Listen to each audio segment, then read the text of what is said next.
Hello everyone, welcome back to my YouTube channel. My name is Himanshu Gautam. मैं आप सभी Hindi medium student के लिए लेकर आ गया हूँ जो नीट 2026 की तैयारी कर रहे हैं। उन सभी के लिए कंप्लीट 11th क्लास की और क्लास 12th की बायोलॉजी की एनसीईआरटी बुक की रीडिंग, वो भी कैसे, चैप्टर वाइज। यानी कि मैंने एक सीरीज स्टार्ट की है जिसमें मैं आपको 11th क्लास की और क्लास 12th की कंप्लीट बायोलॉजी कराऊंगा, वो भी कैसे, चैप्टर वाइज। और आपको जानना है कि ये जो मैंने सीरीज स्टार्ट की है ये किस प्रकार आगे चलेगी, तो आप मेरी लास्ट वीडियो को जाकर देख सकते हैं। उसमें मैंने आपको अच्छे से समझा दिया है कि ये जो हमारी सीरीज है एनसीईआरटी बुक की रीडिंग, ये किस प्रकार से आगे चलेगी और हम किस प्रकार से इस सीरीज को आगे लेकर जाएंगे, वो मैंने आपको उस लास्ट वीडियो में बता दिया है। बट आपको मैं अभी इतना बता देता हूँ, ये जो हमारी सीरीज है ये एकदम चैप्टर वाइज होने वाली है। कोई भी चैप्टर स्किप नहीं करेंगे, हम चैप्टर वाइज चलेंगे। और ऐसा नहीं है कि हम एक दिन में एक चैप्टर को कंप्लीट कर लेंगे, ऐसा बिल्कुल भी नहीं है। हम धीरे धीरे, यानी कि मैंने आपको लास्ट वीडियो में बताया था कि हम पहले एक दिन में एक पेज को ही कंप्लीट करेंगे, यानी कि हमें एक दिन में ओनली एक पेज की एनसीईआरटी बुक की रीडिंग करनी है। ज्यादा हमें बिल्कुल भी नहीं पढ़ना है। अगर क्योंकि हम ज्यादा पढ़ते हैं तो वो हमारे दिमाग में थोड़ा कम रहता है और थोड़ी समझ में भी हमारे कम रहता है। इसलिए हमें थोड़ा थोड़ा करके आगे बढ़ते जाना है, हमें एक साथ नहीं पढ़ना। तो आज हमारा पहला दिन है, तो आज हम चैप्टर स्टार्ट करने जा रहे हैं, कोशिका जीवन की इकाई। एक बहुत ही बेसिक सा चैप्टर है। हर साल इससे 2 या 3 क्वेश्चन आ जाते हैं। मिनिमम 2 क्वेश्चन तो हर साल आते हैं, यानी कि 8 से 12 नंबर का इस चैप्टर से हर साल आ जाता है। और एक बहुत ही बेसिक सा चैप्टर है जो आपने शायद अपनी सॉरी 8th क्लास में पढ़ा होगा या फिर 7th क्लास में पढ़ा होगा। तो चलिए शुरू करते हैं वीडियो को। तो ये रही हमारी 11th क्लास की बायोलॉजी की बुक, और इसमें भी आज हम एक चैप्टर पढ़ेंगे। चैप्टर का नाम है कोशिका जीवन की इकाई।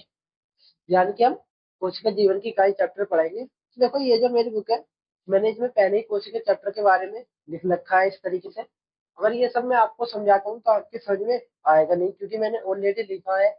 और ये जो मेरी बुक है 11th क्लास की, ये है पुरानी, यानी कि ये पुरानी एनसीईआरटी है हमारी। अब आपको पता है हमारी एनसीईआरटी बुक में क्या हो रहा है, चेंजेस आ गए हैं। तो मैं 1-2 दिन में अपनी नई एनसीईआरटी बुक ले आऊंगा। तो फिर मुझे क्या होगा कि प्रिंट निकलवाने की जरूरत नहीं पड़ेगी। तो अभी तो मैं आप सभी के लिए 2 प्रिंट निकलवा कर ले आया हूँ, यानी कि ये 2 प्रिंट निकलवा कर ले आया हूँ। ये ये हमारा पहला पेज, ये है फिर हमारे का दूसरा पेज। तो आपको सबसे पहले क्या करना है, जो आपकी एनसीईआरटी बुक है आप उसको लेकर बैठ गए होगे, तो आपको इस तरीके से लाइन खींच लेनी है, जिस तरीके से मैंने खींच ली है। यानी कि इस तरीके से आप खींच सकते हैं। इससे क्या होगा कि जब आप लिखोगे, एक तो वो सीधी लाइन में लिखा जाएगा, और फिर ऊपर से क्या होगा कि वो सुंदर भी लिखा जाएगा, और जब आप पढ़ोगे तो वो आपके अच्छे तरीके से समझ में आ जाएगा। अभी अगर आपको मेरी हैंड राइटिंग समझ में नहीं आए, वैसे तो मैं बोल बोल के लिखूंगा, आप तब लिख सकते हैं। बाकी वरना मैं आपको इनकी पीडीएफ भी दे दूंगा अपने टेलीग्राम चैनल पे। ठीक है, तो हम शुरू करते हैं। इस पेज को अभी साइड में रखते हैं इधर, और इसे पढ़ते हैं सबसे पहले। तो हमारा चैप्टर है, चैप्टर नंबर 8 है। हम सबसे पहले इसे पढ़ेंगे, वो भी इसलिए क्योंकि ये जो है ये हमारा बेस तैयार करता है कोशिका जीवन की इकाई, यानी कि जो हमारी कोशिका है जीवन की इकाई, ये हमारे चैप्टर का नाम है। तो सबसे पहली लाइन है हमारी, जब हम अपने चारों तरफ देखते हैं तो जीव व निर्जीव दोनों को आप पाते हैं। यानी कि जब आप अपने चारों तरफ देखते होगे तो आप वहां पर जीव को भी पाते होगे और निर्जीव को भी पाते होगे। आप आवश्यक आचार्य करते होंगे एवं अपने आप से पूछते होंगे, ऐसा क्या है जिस कारण जीव जीव कहलाते हैं और निर्जीव जीव नहीं हो सकते। यानी कि ऐसा क्या है जो जीव कहलाते हैं और निर्जीव जीव नहीं हो सकते। यानी कि जीव जीव क्यों कहलाते हैं और निर्जीव निर्जीव क्यों कहलाते हैं, वो इस लाइन में बताया गया है। इस जिज्ञासा का उत्तर तो केवल यही हो सकता है, जीवन की आधारभूत इकाई जीव कोशिका की उपस्थिति एवं अनुपस्थित है। यानी कि जो हमारा जीव है उसमें जो कोशिका है उसकी उपस्थिति तथा अनुपस्थित है। यानी कि जो हमारे जीव की कोशिका है उसकी उपस्थिति तथा अनुपस्थिति के आधार पर ही हम क्या कर सकते हैं, उसकी व्याख्या कर सकते हैं कि वो जीव जीवित है या फिर वो जो जीव है हमारा, वो जीव है या फिर निर्जीव है। यानी कि हम कोशिका के आधार पर जीव और निर्जीव में अंतर कर सकते हैं। यानी कि जीवन की आधारभूत इकाई क्या है, जीव कोशिका की उपस्थिति तथा अनुपस्थिति है। तो हम कह सकते हैं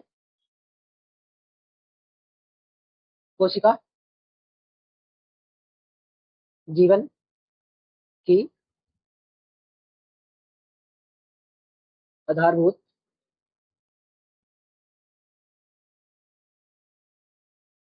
इकाई है। यानी कि जो कोशिका है वो क्या है, वो जीवन की आधारभूत इकाई है। सभी जीवधारी कोशिकाओं से बने होते हैं। इनमें से कुछ जीव एक कोशिका से बने होते हैं, जिन्हें हम एक कोश के जीव कहते हैं, जबकि दूसरे हमारे जैसे अन्य कोशिकाओं से मिलकर बने होते हैं, जिन्हें हम बहुकोश के जीव कहते हैं। देखो, हमें बताया गया है कि जो हमारे सभी कोशिकाओं से बने होते हैं, यानी कि जो जीवधारी है वो कोशिकाओं से बने होते हैं। और उनमें से कुछ जीव होते हैं एक कोश की, जो एक कोशिका से निर्मित होते हैं, और कुछ होते हैं हमारे बहुकोश के, जो एक से अधिक कोशिका से निर्मित होते हैं। बट हमें ये नहीं, ये आपको खुद सोचना होगा कि जो हमारे एक कोश के जीव हैं वो कौन से होते हैं, यानी कि जो हमारा एक कोश के जीव है वो कौन सा होगा। तो इसका एग्जाम्पल है अमीबा।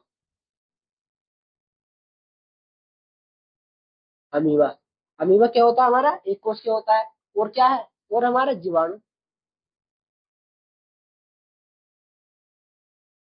जीवाणु भी क्या हमारा एक कोश के जीव है, और अमीबा भी हमारा एक कोश के जीव है। जबकि दूसरे अनेक कोशिका से मिलकर बने होते हैं, जिन्हें हम बहुकोश के जीव कहते हैं। अभी आपको खुद सोचना होगा फिर से कि जो हमारे बहुकोश के जीव होते हैं वो कौन से होते हैं। यानी कि बहुकोश के जीव है वो कौन से होंगे, जैसे मनुष्य। यानी कि हम क्या है, हम एक से अधिक कोशिकाओं से बने हैं। मनुष्य और पादप, या पौधे भी कह सकते हैं। मनुष्य और पादप क्या है, ये बहुकोश के जीव है, जो एक से अधिक कोशिका से मिलकर बने हैं। अब हम बात कर लेते हैं कोशिका क्या है। देखो, हमें कुछ एनसीईआरटी के बाहर का ही पढ़ना होगा। जैसे हमें एक कोशिका के बारे में नहीं बताया तो हमने क्या करा, यहाँ पे ऐसे अंडरलाइन करके लिख लिया। दो कोशिका के बारे में नहीं बताया तो हमने ऐसे अंडरलाइन करके लिख लिया। बट हमें ज्यादा भी एनसीईआरटी बुक से बाहर नहीं पढ़ना है, बस थोड़ा थोड़ा ही बाहर हमें पढ़ना है। अब पढ़ते हैं कोशिका क्या है। कोशिका जीवधारी स्वतंत्र अस्तित्व यापन व जीवन के सभी आवश्यक कार्य करने में सक्षम। यानी कि इस लाइन का मतलब है कि जो हमारी कोशिका, जो एक कोश के जीवधारी होते हैं, वो अपने जीवन के सभी आवश्यक कार्य कर सकते हैं और अपने जीवन स्वतंत्र रूप से व्यापन कर सकते हैं। तो आप चाहे तो इसे अंडरलाइन भी कर सकते हैं, या फिर आप इसे लिख सकते हैं अपने की पॉइंट में भी। यानी कि एक कोश की है तो लिख सकते हैं आप, एक कोश की है, एक कोश के जीव। आपको इस तरीके से लिख लेना है।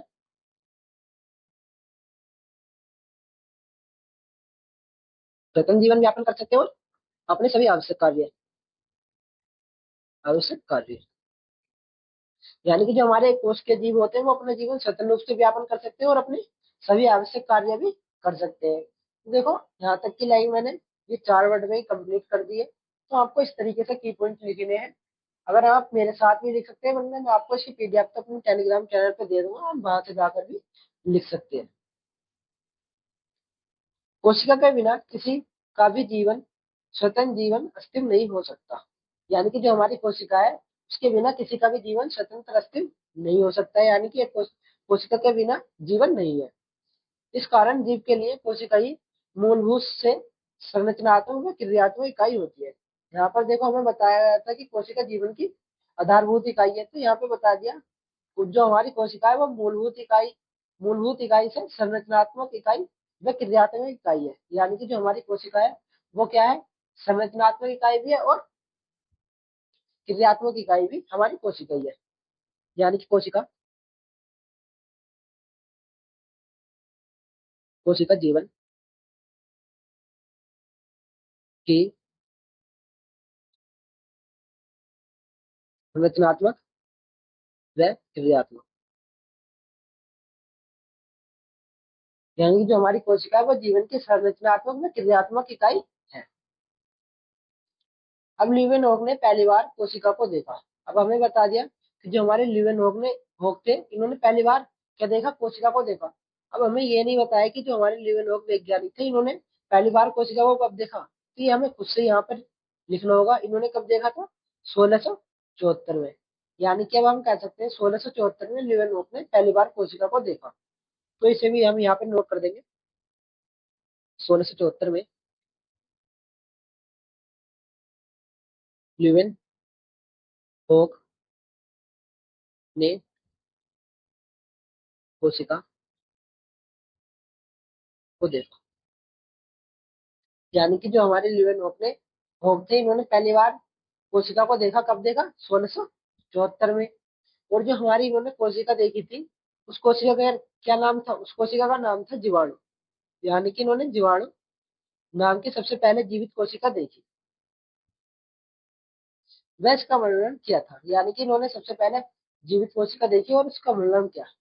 रॉबर्ट ब्राउन ने बाद में केंद्र की खोज की। अब देखो हमें यह बता दिया कि जो हमारे रॉबर्ट ब्राउन थे, इन्होंने केंद्र की खोज की, बट ये नहीं बताया था कि जो हमारे रॉबर्ट ब्राउन थे, उन्होंने केंद्र की खोज कब की। तो रॉबर्ट ब्राउन ने जो केंद्र की खोज की थी, वो कब की थी? वो की थी 1831 में। तो हम यहाँ पर लिख सकते हैं 1831 में रॉबर्ट ब्राउन ने कोशिका की खोज। यानी कि रॉबर्ट ब्राउन ने, सॉरी कोशिका नहीं, यहाँ पे आपको केंद्र लिख लेना है।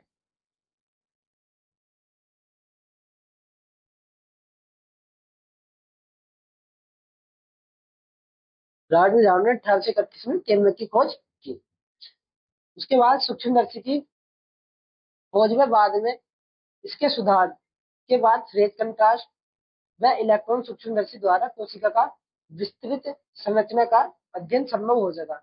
यानी कि फिर जब हमारी सूक्ष्मदर्शी की खोज होगी, उसके बाद जो हमारी कोशिका थी, उसकी विस्तृत संरचना का अध्ययन संभव हो सका।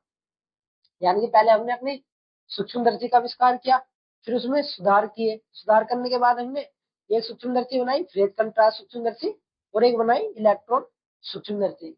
फिर इनकी सहायता से हमने जो हमारी कोशिका थी, उसका विस्तृत अध्ययन की संरचना का अध्ययन किया। यानी कि हमने फिर कोशिका की संरचना का अध्ययन किया। तो इस पेज में इतना ही लिखना है आपको, और आशा करता हूँ आपने सभी लिख लिए होंगे और आपके ये समझ में भी आ गया होगा। अब देखो हम जब इसको दोबारा पढ़ेंगे, तो आपको ये जो इतनी हमारी एनसीईआरटी बुक है, इसको पढ़ने की जरूरत नहीं है। आप इसे की पॉइंट पढ़ सकते हैं और आपका ये सब रिवाइज हो जाएगा।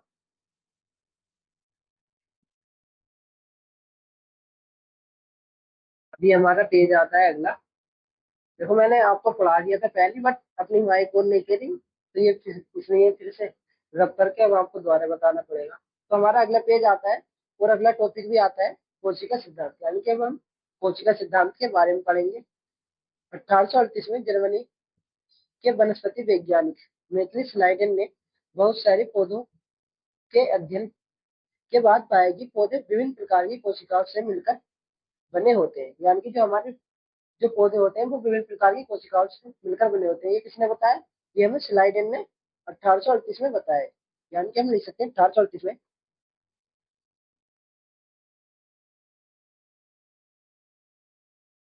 1838 में स्लाइडेन ने पादप कोशिका पर अध्ययन किया। और देखो आपको राइटिंग समझ में नहीं आ रही है, तो मैं इसकी पीडीएफ आपको दे दूंगा, वहां से जाके टेलीग्राम पे, वहां से जाके आप इसे फिर अच्छे से नोट कर सकते हैं। वैसे मैं बोल रहा हूँ तो आप मेरे साथ में लिख सकते हैं इसे।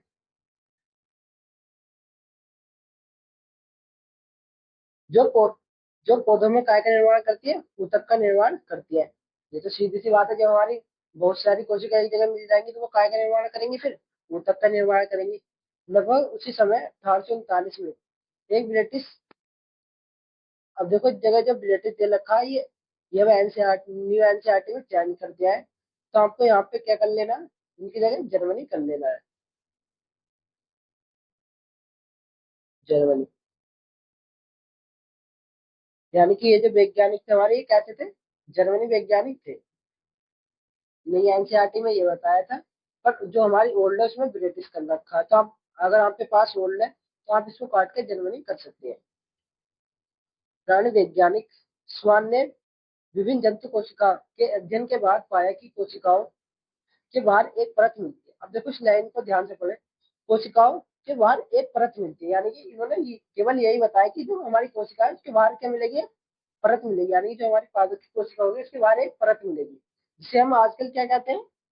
जीव द्रव्य झिल्ली कहते हैं। यानी कि इन्होंने इसके बारे में नहीं बताया था कि जिसे हम जीव द्रव्य कहते हैं। इन्होंने केवल इतना बताया कि पादप कोशिका के बाहर एक परत मिलती है, यानी कि हम लिख सकते हैं 1839 में जर्मनी वैज्ञानिक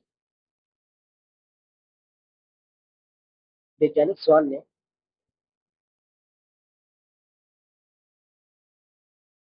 जंतु कोशिका पर अध्ययन, यानी कि स्वान ने जंतु कोशिका पर अध्ययन किया।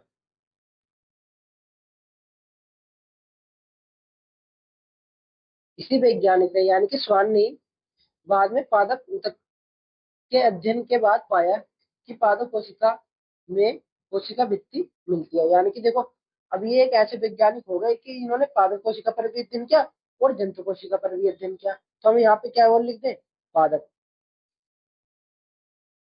यानी कि 1839 में जर्मनी वैज्ञानिक स्वान ने जंतु पादप कोशिका पर अध्ययन किया, यानी कि इन्होंने पादप कोशिका पर भी अध्ययन किया और जंतु कोशिका पर भी अध्ययन किया। अब इन्होंने जो हमारी पादप कोशिका, सॉरी, जो हमारी, हाँ, पादप कोशिका थी, उसके बारे में क्या बताया, देखो। पादप कोशिका में कोशिका भित्ति मिलती है जो इसकी विशेषता है। अब देखो, यहाँ से एक बहुत अच्छा क्वेश्चन बन सकता है कि जो हमारी पादप की जो कोशिका होती है उसकी विशेषता क्या होती है। यानी कि जो हमारी पादप की कोशिका है उसकी विशेषता क्या होगी, तो उसकी विशेषता होगी कोशिका भित्ति। बहुत अच्छा क्वेश्चन बन सकता है कि जो हमारी पादप की कोशिका है उसकी विशेषता क्या होगी, तो आपको क्या करना है, एक जगह कोशिका भित्ति कर देना है। उपरोक्त आधार पर स्वान ने अपनी परिकल्पना रखते हुए बताया कि प्राणियों और वनस्पतियों का शरीर कोशिका और उनके उत्पाद से मिलकर बना होता है। यानी कि इन्होंने बताया कि जो जो हमारे प्राणी होंगे या फिर जो वनस्पति होंगे, यानी कि जो जंतु होंगे और पेड़ पौधे होंगे, उनका शरीर कोशिकाओं से मिलकर बना होगा या फिर उनके उत्पाद से मिलकर बना होगा। ये किसने बताया, ये हमें स्वान ने बताया। स्लाइडन में स्वान ने संयुक्त रूप से कोशिका सिद्धांत को प्रतिपादित किया। यानी कि हम कह सकते हैं जो हमारे स्वान, सॉरी, स्लाइडिंग में स्वान ने क्या किया, कोशिका सिद्धांत को प्रतिपादित प्रतिपादित किया। यानी कि कोशिका सिद्धांत को प्रतिपादित करने वाले वैज्ञानिक कौन थे, हमारे स्लाइडेन में स्वान थे। यद्यपि उनका सिद्धांत यह बताने में असफल रहा कि जो हमारी नई कोशिका का निर्माण कैसे होता है, यानी कि जो हमारी नई कोशिका होगी उसका निर्माण कैसे होगा, यानी कि वो कैसे बनेगी। तो पहली पहली बार रुडोल्फ विर्चो 1855 में स्पष्ट किया कि कोशिका विभाजित होती है और नई कोशिका का निर्माण पूर्व स्थित कोशिका के विभाजन से होता है। यानी कि इस लाइन का मतलब है कि जो हमारी पुरानी कोशिका होती है उससे हमारी नई कोशिका का निर्माण होता है। और ये किसने बताया, ये बताया था रुडोल्फ विर्चो ने 1855 में। तो इसे भी हम यहाँ पे नोट कर सकते हैं, 1855 में रुडोल्फ विर्चो ने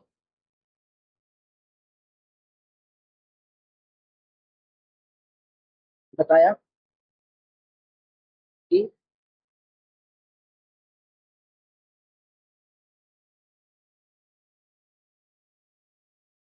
पुरानी कोशिका,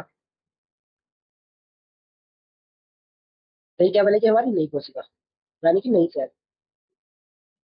यानी कि जो हमारी पुरानी कोशिका होगी उससे हमारी नई, और जो हमारी पुरानी कोशिका होगी उससे हमारी नई कोशिका बनेगी। ये किसने बताया था, रुडोल्फ विर्चो ने 1855 में बताया।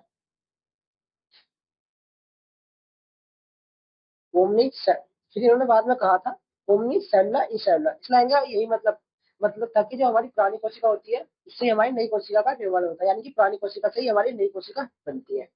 इन्होंने स्लाइडिन में स्वान की परिकल्पना को रूपांतरित कर नई कोशिका सिद्धांत का प्रतिपादन किया।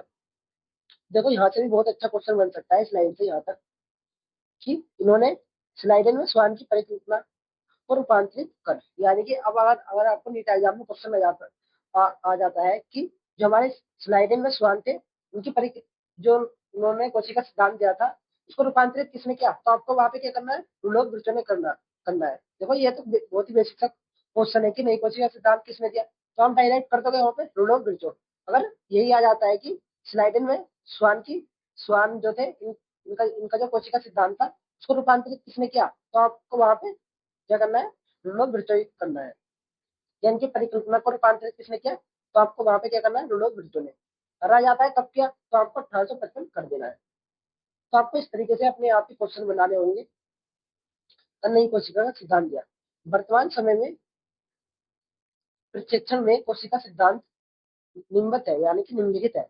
सभी जीव कोशिका में उसके उत्पाद से मिलकर बने होंगे। ये तो हमारे किसने बता दिया था? स्वान ने बता दिया था कि जो हमारे सभी जीव हैं वो कोशिका से बने होंगे या फिर कोशिका के उत्पाद से बने होंगे। सभी कोश सभी कोशिकाएं पूर्व स्थित कोशिकाओं से निर्मित होती है, यानी कि जो हमारी कोशिका होंगी वो किससे किससे निर्मित होंगी? वो अपनी प्राणी कोशिका से मिलकर बनी होंगी। यानी कि इन दो पॉइंटों को आप हाईलाइट करें, अगर लिखना चाहते हैं तो आप उन्हें लिख भी सकते हैं। फिर पढ़ सकते हैं हम कोशिका का संग्रहण अवलोकन। आरंभ आरंभ में आप प्याज के छिलके और या मनुष्य के गाल की कोशिकाओं को सूक्ष्म दर्शी में देख चुके होंगे। मैंने कभी तक भाई सूक्ष्म दर्शी नहीं देखी है, तो इन्हें कहाँ से देख चुका होगा सूक्ष्म दर्शी में? अगर आपने देखी है तो आप ये कमेंट में बताएं। उनकी संरचना का संवर्णन करें। प्याची कोशिका जो एक प्रारूपी पादप कोशिका है। अब देखो यहाँ पे आप इसे चाहे तो आप यहाँ पे क्या कर सकते हैं? अंडरलाइन भी कर सकते हैं। यानी कि जब प्याची कोशिका वो कैसी कोशिका है? प्रारूपी पादप। तो प्याज क्या है?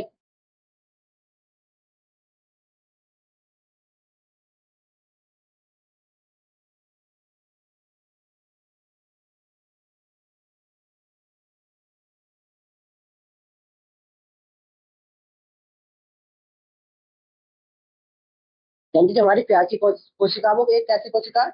वो एक प्रारूपी पादप कोशिका है। प्रारूपी पादप कोशिका जिसकी बाहरी सतह पर एक स्पष्ट कोशिका भित्ति व ठीक नीचे कोशिका भित्ति होती है। यानी कि जो हमारी प्याज की कोशिका होती है उसके ऊपर क्या होगी? हमारी कोशिका भित्ति होगी। उसके ठीक नीचे क्या होगी? हमारी कोशिका झिल्ली होगी। यानी कि पहले कोशिका भित्ति होगी, फिर उसके ठीक नीचे क्या होगी? कोशिका झिल्ली होगी। तो देखो आप चाहें तो इस तरीके से की पॉइंट लिख सकते हैं, वरना इसको अंडरलाइन भी कर सकते हैं। मनुष्य की गाल की कोशिका के संगठन में बाहर की तरफ केवल एक झिल्ली की संरचना निकली हो दिखाई पड़ती है। यानी कि जो हमारे मनुष्य के गाल की कोशिका होगी केवल उसमें एक ही हमें झिल्ली दिखाई देगी। यानी कि हमें झिल्ली की एक ही संरचना दिखाई देती है। प्रत्येक कोशिका के भीतर एक सघन झिल्लीयुक्त संरचना मिलती है। यानी कि जो हमारी जो कोशिका होती है उनके अंदर एक झिल्लीयुक्त सघन संरचना मिलती है जिसे हम केंद्रक कहते हैं। यानी कि हम केंद्रक को क्या कह सकते हैं? सघन झिल्लीयुक्त संरचना मिलती है जिसे हम क्या कहते हैं? केंद्रक कहते हैं। अब देखो यहाँ से भी एक बहुत अच्छा क्वेश्चन बन सकता है कि जो हमारा जो केंद्रक होता है उसकी संरचना कैसी होती है? तो आपको ऑप्शन में दिया होगा सघन झिल्लीयुक्त संरचना। तो आपको वहां पे यही टिक करना है कि जो हमारा केंद्रक होता है उसकी संरचना कैसी होती है? सरल सरल सघन संरचना, सघन झिल्लीयुक्त संरचना होती है। यानी कि जो हमारे केंद्र की संरचना है वो सघन झिल्लीयुक्त संरचना है। इसे हम की पॉइंट में भी अपने लिख सकते हैं। केंद्र की संरचना सघन झिल्लीयुक्त, यानी कि जो हमारा केंद्र है उसकी संरचना कैसे होगी? सघन झिल्लीयुक्त संरचना होगी। संरचना मिलती है। इसे इस केंद्रक में गुणसूत्र क्रोमोजोम होते हैं। यानी कि जो हमारा केंद्रक होता है ये तो सबको पता है उसके अंदर क्या होंगे? गुणसूत्र होंगे और क्रोमोजोम होंगे जिसमें अनुवांशिक पदार्थ डीएनए होता है। यानी कि जो हमारे गुणसूत्र होंगे उसमें हमारा अनुवांशिक पदार्थ डीएनए होगा। जिस कोशिका में झिल्ली युक्त केंद्रक होता है उसे हम यूकैरियोटिक कोशिका में, जिसमें झिल्ली युक्त केंद्रक नहीं होता नहीं मिलता या उसे हम प्रोकैरियोटिक कोशिका कहते हैं। यानी कि अगर किसी कोशिका में अगर झिल्ली युक्त केंद्रक है तो उसे हम क्या कहेंगे? उसे कहेंगे हम यूकैरियोटिक कोशिका। अगर जिसमें झिल्ली युक्त केंद्रक नहीं है तो उसे हम क्या कहेंगे? उसे कहेंगे हम प्रोकैरियोटिक कोशिका। यानी कि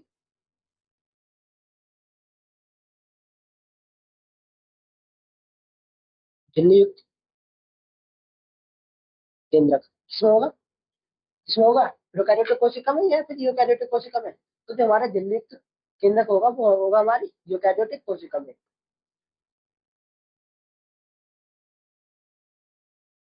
यूकैरियोटिक कोशिका